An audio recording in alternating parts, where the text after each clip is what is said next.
सोनम वाले मामले में शिलांग में जो है इन सारे लोगों का आमना सामना हो चुका है। जिसने एक मर्डर जो साथी था साथ में, उसने सारा खाका खींच के बता दिया है कैसे क्या हुआ। नया वीडियो और जारी हुआ है कि सोनम का जो भाई है वो जो है राजा के घर पहुंचा था और राजा की मां के गले लिपट कर खूब रोया है, दोनों खूब रोए हैं। कान और सरस्वती नदी को फिर सफाई और फिर वापस साफ पानी बहने को लेकर और फिर नावें चलाने को लेकर एक नया प्लान बनाया। 15 साल में 1200 करोड़ रुपए हवन हो गए हैं। ना नाव चली, ना पानी बहा है, ना मछलियां तैरी हैं। ये सब तो आने वाला वक्त बताएगा। पहले अभी जो गंदा पानी बह रहा है उसे ही बंद कर लें कि सफाई हो जाए, वही काफी है। ये तमाम जगहों पर लेकर तुलसी सिलावट के ही पट्टों के नाम सबसे ज्यादा आ रहे हैं, जिन लोग जो तालाब को बर्बाद करने में लगे हुए हैं।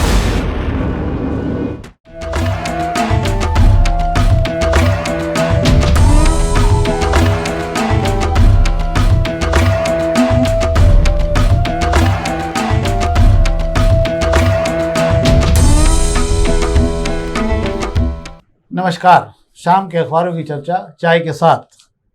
मुद्दा वहीं का वहीं है, पर आज कुछ थोड़ा सा जानकारी बढ़ी है उसमें। मामला है सोनम वाला। सोनम वाले मामले में शिलांग में जो है इन सारे लोगों का आमना सामना हो चुका है और लगभग बयान भी होने की तैयारी हो गई। अब केवल सीन का रिक्रिएशन होना है, बाकी सारी चीज़ें हो चुकी। एक जिसने मर्डर जो साथी था साथ में, उसने सारा खाका खींच के बता दिया है कैसे क्या हुआ। और उन्होंने यही बताया कि आप दूसरा ऑपरेशन भी तैयार था, अगर वो नहीं होता तो उसको धक्का देके भी मार देते उसको।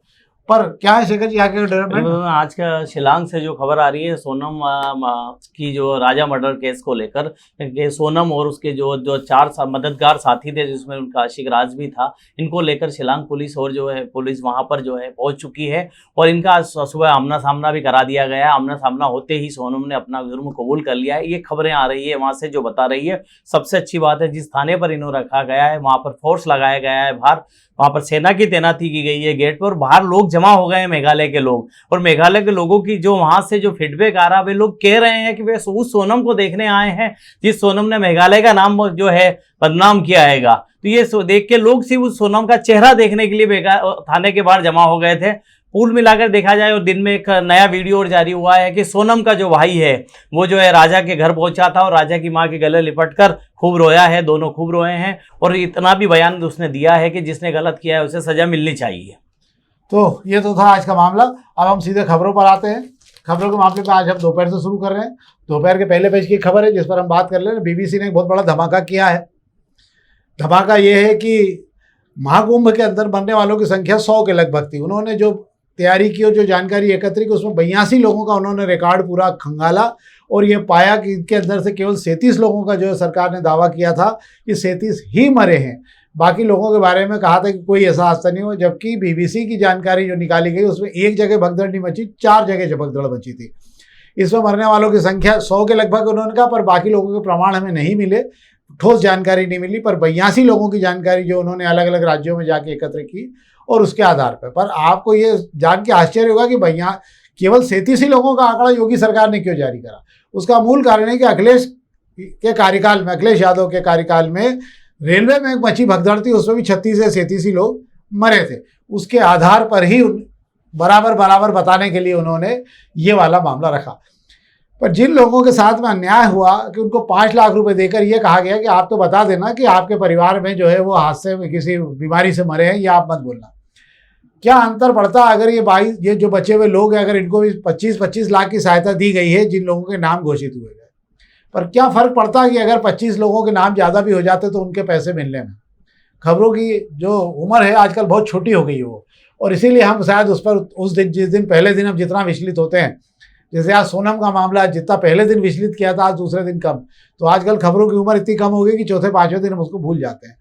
पर जिनके घर यह हादसा हुआ वो अभी तक भूल नहीं पा रहे हैं। उन्होंने बाकायदा वीडियो तक दिखाए जिसके अंदर पुलिस ये कह रही है कि बताना नहीं, आपको ये पैसे इस बात के दिए जा रहे हैं, और बाकायदा सबके लगभग बहुत सारे वीडियो भी उन्होंने कलेक्ट किए।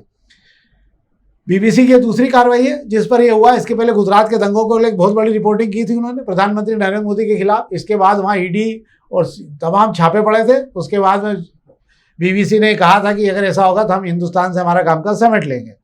बाद में क्या हुआ इसकी जानकारी हमने भी एकत्र नहीं की, पर कुछ ना कुछ हुआ जरूर था।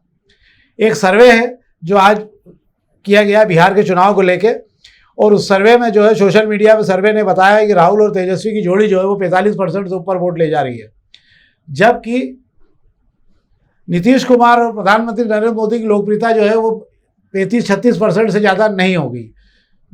नरेंद्र मोदी जी की लोकप्रियता में फर्क आया है सीज फायर के बाद, और नीतीश कुमार 31% पे आ गए, लोग पसंद नहीं कर रहे। अब ये तो चुनाव बताएगा क्या है क्या नहीं है, ये तो अब तब देखेंगे। एक खबर और जिस पर हम बात कर लेते हैं 2 मिनट में, कि कान्ह और सरस्वती नदी को फिर सफाई और फिर वापस साफ पानी बहने को लेके और फिर नावें चलाने को लेके एक नया प्लान बनाया गया है। 15 साल में 1200 करोड़ रुपए हवन हो गए हैं। ना नाव चली, ना पानी बहा इसके अंदर, ना मछलियाँ तैरी हैं। 1917 जहाँ 1797 में यहाँ हाथी नहाया करते थे और बड़ा बड़ा लोगों का स्नान होता था, घाट बना हुआ था, अब यहाँ गंदे पानी का सैलाब हैगा। वक्त बताएगा कि ये कितना सुधरेगा और कितना नहीं सुधरेगा। क्या शेखर जी? बिल्कुल सही कह रहे हैं कि इतने सालों में, जो 15 सालों में जो नदी जो है, मतलब नाले से नदी में अभी तक हम लोग तब्दील नहीं कर पाए हैं। बाकी सारी चीज़ें बात की बातें हैं कि पानी साफ होगा और यहाँ पर सरोवर बनेगा, अच्छा घूमने लायक जगह बनेगी, ये सब तो आने वाला वक्त बताएगा। पहले अभी जो गंदा पानी बह रहा है उसे ही बंद कर लें, उसकी सफाई हो जाए, वही काफ़ी है। एक और ये अग्निबाण की खबरों में आज लगभग सब सामान्य खबरें ही हैं, मतलब जिस पर सारे अखबारों में जो खबरें जिस पर हमने अलग अलग ली है। एक खबर पर हम बात कर लेते हैं कि आज ये जो है रक्तदान, एक विनोद अग्रवाल जो उद्योगपति भी हैं, कारोबारी भी हैं इंदौर में कोयले के, और चमेली देवी संस्थान के संस्थापक भी हैं वे, उन्होंने जो है आज उनकी जन्मदिन की स्मृति में एक बड़ा भारी शिविर, 1000 से ज़्यादा लोगों ने रक्तदान किया है, एमवाय वगैरह तमाम जगह पर, और सबसे बड़ा ब्लड डोनेशन का कार्यक्रम ये हुआ है। इसके अंदर जो है पूरे उन्होंने कई जगह पर शिविर लगाए हैं, इसके अलावा और भी जगह पे काम कर रहे हैं, वैसे भी सामाजिक काम करते रहते हैं। क्या शेखर जी? इनका बता दूं कि गर्मी के दिनों में जो है कि खून दान करने वालों की कमी हो जाती है और खून की कमी हो जाती है, खून कम मिल जाता है। जो लेबोरेटरी में या स्टॉक जमा हुआ है अस्पतालों में, उसकी भी वो शॉर्टेज हो जाती है, क्योंकि लोग ठंड के दिनों में या बाकी मौसम में तो खून देना पसंद करते हैं, लेकिन गर्मी के मौसम में खून देना पसंद नहीं करते। पर युवाओं में जो जागरूकता आई है, खूनदान को बड़ा ही एक अच्छा बड़ा महत्व दिया जा रहा है, और मुझे ऐसा लगता है जागरूकता इतनी अच्छी है कि हर युवा खून देने के लिए तैयार रहता है, और मुझे लगता है देना भी चाहिए। खून आप देंगे तो किसी की जिंदगी बचाएगा और आपका नया खून बनेगा। तो ये खून के दान देने वाले बड़े, इसलिए गर्मी में भी खून की कमी का संकट नहीं रहा है। ये बड़ी उपलब्धि है और रक्तदान वैसे भी करना चाहिए। अब हम प्रभात किरण खबरों की बात कर ले रहे हैं। प्रभात किरण खबरों में एक तो नाकामी का गुस्सा, हरियाली पर तमाम जगह कचरा पड़ा हुआ है, जहाँ जहाँ भी कटाई हो रही झाड़ों की। और एक खबर पर हम बात करते हैं, ये एक और तालाब खड़े नहीं हो पा रहे हैं, जो तालाब है उनको भी बूंदने का काम चल रहा है। ये मंत्री का पट्टे बूर रहे हैं झलारिया का तालाब।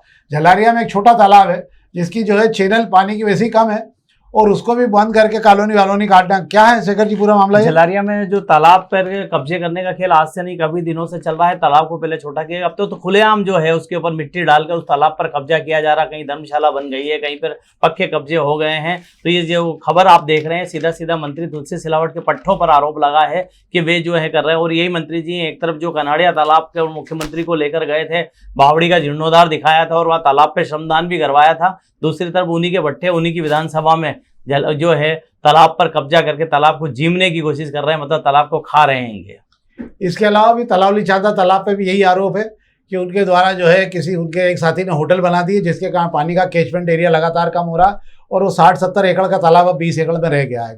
और ये तमाम जगहों पर लेकर तुलसी सिलावट के ही पट्टों के नाम सबसे ज़्यादा आ रहे हैं, जिन लोग जो तालाब को बर्बाद करने में लगे हुए हैं। हालांकि सरकार है, इसलिए आप क्या कर सकते हो, और सरकार में शामिल हो।